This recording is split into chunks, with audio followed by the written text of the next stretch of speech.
Ustaz, kita punya waktu 5 menit lagi, Ustaz. Ini pertanyaan terakhir kayaknya. Assalamualaikum. Ustaz, jika suami istri lagi bertengkar, tanpa sadar si suami bilang, "Gih pulang," katanya. Tapi istri tidak pulang karena alasan anak, katanya. Namun setelah 3 hari, mereka suami, tanda kurung suami baik kembali seperti sedia kala. Oh, tanya, kenapa kata-kata gih pulang itu berarti, apakah kata-kata gih pulang itu berarti cerai atau bukan? Mohon penjelasan. Oh, mohon tanyakan pada suaminya langsung, itu cerai atau bukan gitu. Selesai, kalau tanya saya tidak tahu saya, Allahu a'lam bishawab ya. Ditanyakan pada suaminya ya. Setelah itu baru saya sampaikan hukumnya gitu kan. Baik. Pertama sebenarnya gini pertanyaannya, kenapa mesti bertengkar? Kalau ada sesuatu yang bisa dikomunikasikan, kenapa mesti bertengkar? Itu masalah dulu. Ya, awas hati-hati. Karena itu persoalan-persoalan di rumah tangga itu runtut sekali. Masalahnya diberikan oleh Allah. Kata Allah, ini kemungkinan yang bisa terjadi. Hati-hati ya. Pernah belajar tentang fikih setan? Mas, itu harus belajar. Anda kenal malaikat tapi nggak kenal setan. Seperti tahu jalan mulus tapi tidak pernah tahu lubangnya. Anda bisa kepeleset. Setan itu musuh bukan? Anda tidak pernah belajar bagaimana musuh Anda bisa menggoda Anda, bagaimana bisa menghindarinya. Banyak setan Pak, Bu. Hati-hati. Misal, setan di rumah tangga, sampai ada di rumah, ada, itu namanya dasim. Dasim, perempuannya dasimah dia. Kan muslim, muslimah, mukmin, mukminah, dasim, dasimah. Teman-teman, itu saking bahayanya. Itu langsung oleh Allah, cara kerjanya ditampilkan di Quran. Ya, dia punya 3 tugas itu. Tugas pertama, di Quran surah kedua, Al-Baqarah ayat 102. Posisi paling kiri, dari atas sampai bawah. Di pertengahannya, lihat. Yufarniquna bihi bainal mar'i wazzauji. Ada setan yang punya tugas ingin memecah belah harmonisasi rumah tangga. Anda mesti kenal itu. Hati-hati, setan ini pekerjaannya bagaimana caranya manusia bermaksiat. Kalau sebelum nikah itu pasti akan didekat-dekatkan tuh supaya maksiat, padahal akad belum. Baru kenal, sudah jalan, naik beca berdua, seakan beca milik bersama, tukang beca nggak ada gitu kan, jalan aja. Ya, gimana caranya maksiat? Tapi setelah menikah, demi Allah saya katakan, tidak ada yang paling menjengkelkan kecuali pasangan sendiri. Dibuat bermaksiat itu, dibuat supaya ada pisah, supaya ada maksiat kepada Allah Subhanahu wa taala. Situasi terbalik. Ya, 3 bulan, 6 bulan pertama semuanya normal. Ya, 3 tahun, 4 tahun, 5 tahun. Silakan perhatikan. Yang paling standar aja ya, paling standar. Silakan cek. Ya, antum teman-teman yang laki-laki pamit gitu kan ke istrinya. Mah, ke kantor dulu ya. Ya udah, silakan. Udah jalan. Suami orang ke kantor Pak. Masya Allah. Ibu juga sama, minta ke bapak, Pak ngantar anak dulu ya. Ya udah hati-hati. Istri orang ngantar anak Bu. Masya Allah. Ya, jadi dibalik tuh situasinya. Jadi yang sendiri, pasangan sendiri kelihatan tidak menyenangkan, pasangan orang lain bisa kelihatan bagus. Bisa berubah di situ. Ya. Makanya apa celah yang pertama kali dimunculkan? Al-Quran langsung memberikan jalan. Lihat kalimatnya. Pertama kata Quran di surah keempat ayat 34. Posisi paling kiri sebelah atas. Ya, lihat kalimatnya. Kalimat pertama yang disebutkan oleh Quran, kemungkinan terjadi adalah miskomunikasi. Hubungan-hubungan yang tidak baik akibat kegagalan berkomunikasi dengan cara yang tidak baik. Makanya ketika ada persoalan yang terjadi di rumah tangga, bahasa Quran pertama kali, fa'idhuhunna. Jalin komunikasi yang baik. Jangan ditunggu, Bu. Ya. Maaf, ini kelemahan kadang-kadang di sini nih. Ya, ada persoalan walaupun kecil, kadang-kadang didiamkan. Diam itu kan kesannya jadi prasangka. Jadi prasangka. Silahkan cek. Ya, kebanyakan sekarang temannya banyak kan. Saya mau tanya pada ibu. Ibu ingin jadi perempuan solihah? Baik. Apa ciri perempuan solihah itu? Di Quran cuma 2. Cuma 2. Quran surah keempat ayat 34. Fassolihatu. Perempuan yang solihah itu satu qanitatun. Qanitat. Qanita itu taat pada Allah dengan cara menaati suami pada yang baik-baik. Jadi kalau suami ibu mengatakan pada yang baik-baik, cepat taati ibu. Surga ibu ada di situ. Mah berhijab dia, insya Allah. Malam tahajud dia, siap insya Allah. Keta'lim dia, insya Allah. Begitu ibu katakan demikian, lihat hadisnya, diriwayatkan oleh At-Tirmidzi. Lihat kalimatnya. Masya Allah, ini indah sekali.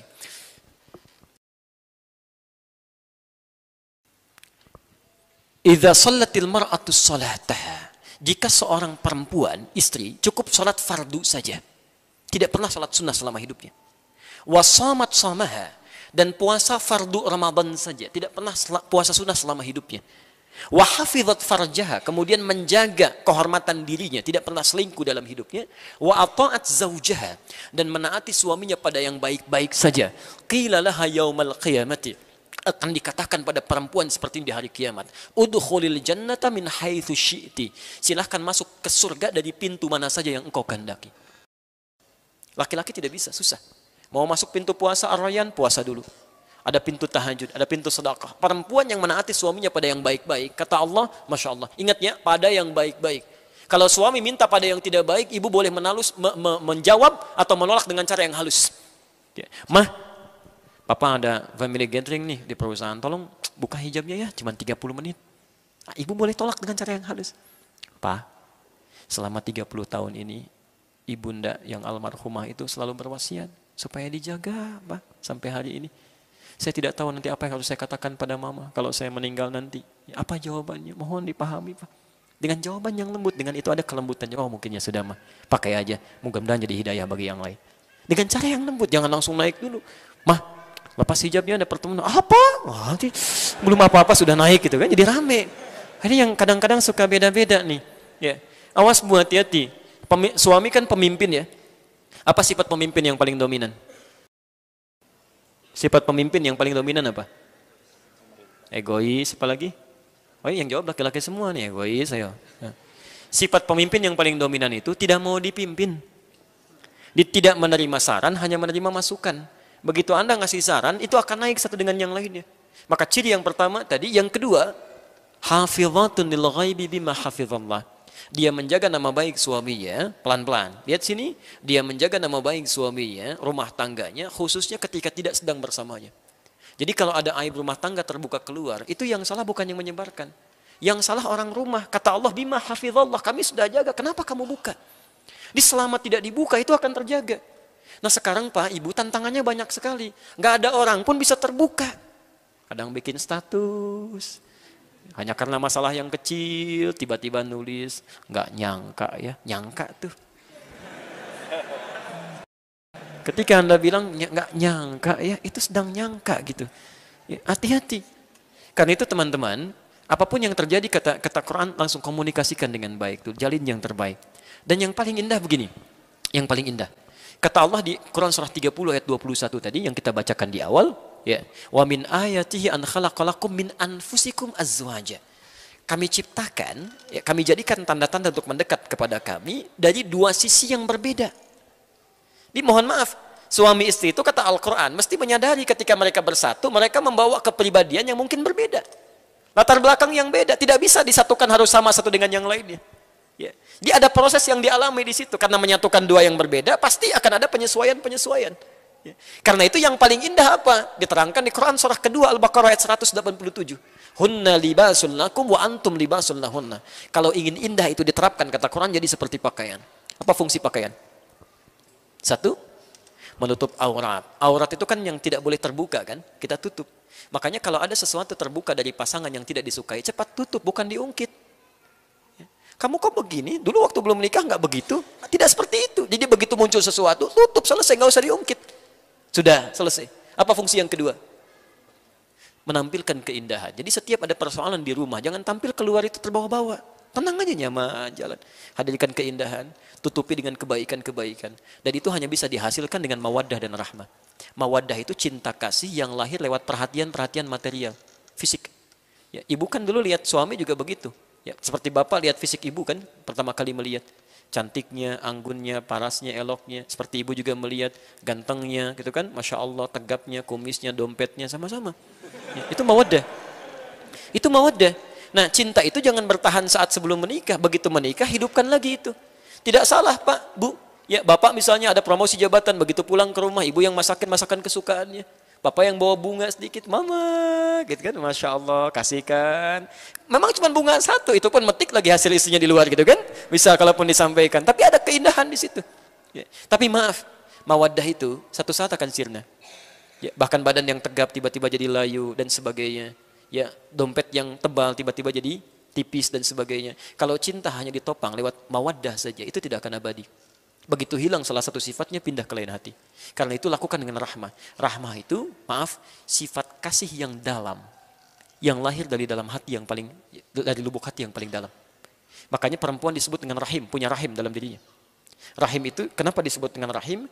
Karena mampu memberikan kasih sayang pada apa yang ada di dalam dirinya, dan sanggup merasakan penderitaan dalam memberikan kasih sayang itu.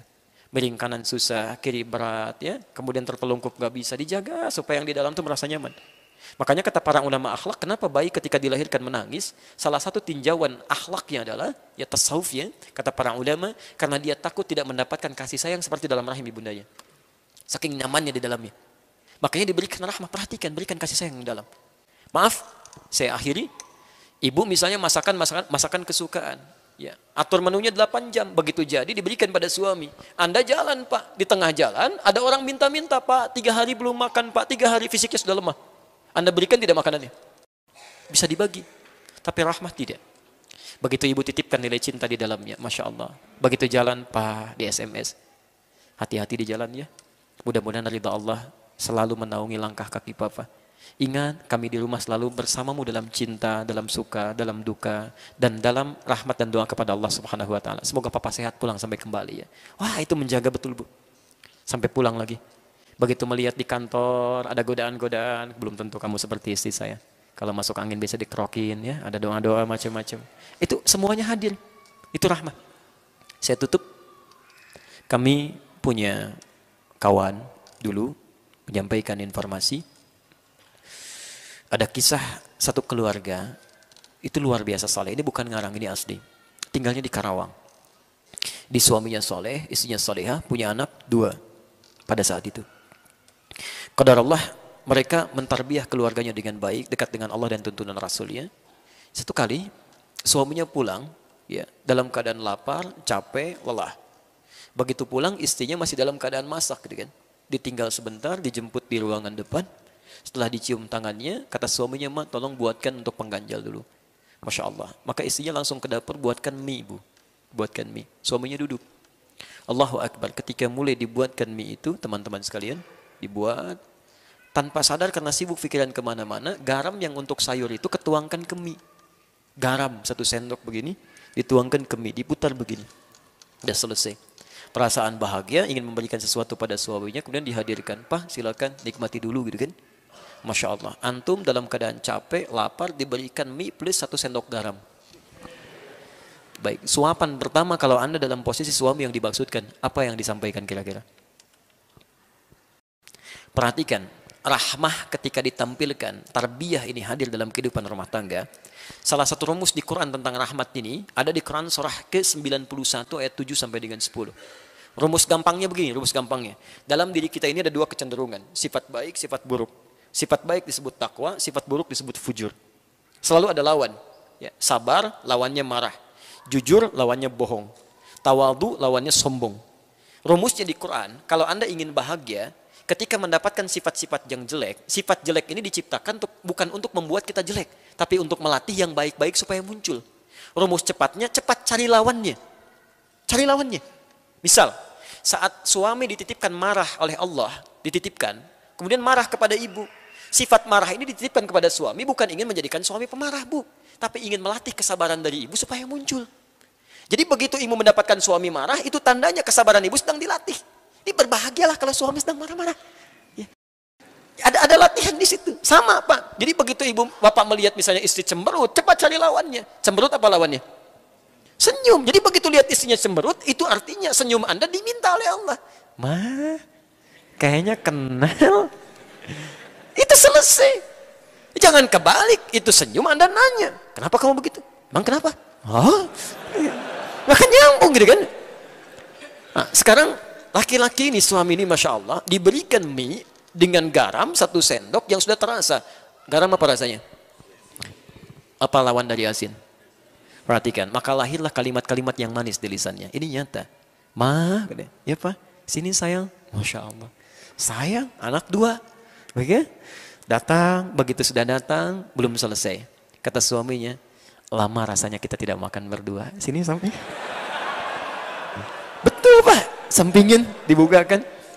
Ibu, bagaimana perasaan seorang suami menawarkan, "Lama rasanya nggak makan berdua." Bagaimana tuh perasaan jiwanya? Masya Allah.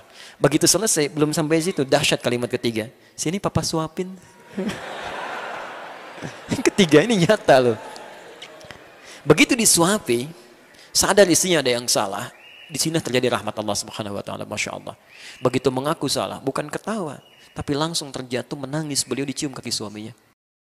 Maafkan saya Pak, saya tidak sengaja. Suaminya merespon lagi, jangan begitu, Bapak kan cuma bilang lama rasanya kita nggak makan berdua katanya. Ya. Dia angkat istrinya, Masya Allah, apa yang terjadi di situ? Karena masalah garam asin, tiba-tiba banyak yang manis yang muncul. Laparnya hilang, cintanya bersemi, masak bersama di dapur. Jadi masalah kecil itu kalau semua tarbiyahnya bagus, terjalin hubungan dengan Allah, gampang gitu. Ya, memang gampang mengatakannya, tapi prakteknya juga tidak mudah gitu kan. Baik, Ustadz juga sama begitu, sama aja gitu kan. Makanya jarang ada Ustadz ceramah bawa istrinya gitu. Baik ya, tapi insya Allah istri kami menonton ya. Baik, teman-teman saya kira itu ya yang bisa kami sampaikan. Tidak ada pertanyaan lagi? Sudah Baik. cukup. Ya. Kalau sudah dirasakan, Ya. maaf saya tanyakan, jelas uraiannya? Jelas ya, paham? Baik, kalau sudah jelas dan dipahami, saya bacakan ketentuan Qur'annya di surah Al-Maidah ayat 100 sampai 101 itu. Ya ayyuhalladzina amanu la tas'alu an asya'a in tubdalakum tasukum. Hei orang-orang yang masih merasa punya iman dalam jiwanya, jika persoalan sudah jelas disampaikan, dipahami, maka jangan banyak dipertanyakan lagi. Khawatir banyaknya pertanyaan itu menjadikan yang sudah jelas menjadi semakin tidak jelas nantinya. Oke, jelas uraiannya? Ada pertanyaan? Tidak ya, cukup ya. Baik. Teman-teman sekalian, itu yang bisa kami sampaikan. Terima kasih atas segala perhatiannya. Kita insya Allah berjumpa dalam kesempatan yang lain. Bila ada benar itu dari Allah dan Rasulnya. Kalau ada kekurangan atau kesalahan dari kami, itu mutlak kesalahan saya, mohon dimaafkan. Dan semoga Allah Subhanahu Wa Taala bisa membimbing kita semua dalam kebaikan. Subhanakallahumma bihamdika asyhadu an la ilaha illa anta astaghfiruka wa atubu ilaik. Wa akhiru da'wana alhamdulillahirabbil alamin. Wal 'afu minkum. Assalamualaikum warahmatullahi wabarakatuh. Waalaikumsalam warahmatullahi wabarakatuh.